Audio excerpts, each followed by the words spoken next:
कफ सिरपचा अतिरेक ठरू शकतो धोक्याचा. कफ सिरपमुळे लहान मुलांचा खोकला कमी होऊन शरीरात तयार झालेला कफ बाहेर पडतो. परंतु कफ सिरपचा लहान मुलांच्या शरीरावर परिणामसुद्धा होतो. विशेषतः कफ सिरपमुळे मुलांना झोप येते. त्यामुळे मुलांनी जे खाल्ले आहे ते श्वसननलिकेत अडकते. त्यामुळे अडकलेल्या गोष्टी बाहेर पडत नाहीत. अशा वेळी मुलांना चोकिंगचा त्रास होऊ शकतो. कफ सिरपची मागणी वाढलेली आहे. मागील काही दिवसापासून वातावरणातील बदलामुळे सर्दी, ताप, खोकल्याचे रुग्ण वाढले आहेत.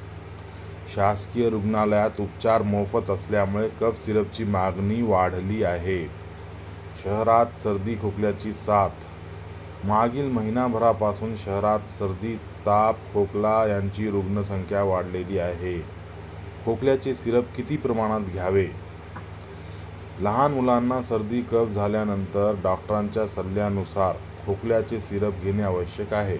अन्यथा त्याचे परिणाम होतात. म्हणजे डॉक्टरांच्या सल्ल्यानुसारच खोकल्याचे सिरप घेण्यात यावे.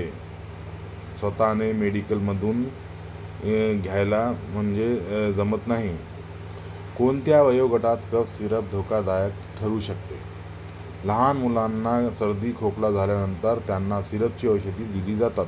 परंतु 2 वर्षापेक्षा कमी वयाच्या मुलांना सर्दी, खोकल्याचे औषध देऊ नये.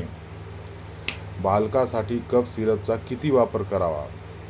सर्दी, पडशाचे मुलावर गंभीर परिणाम होत नाहीत.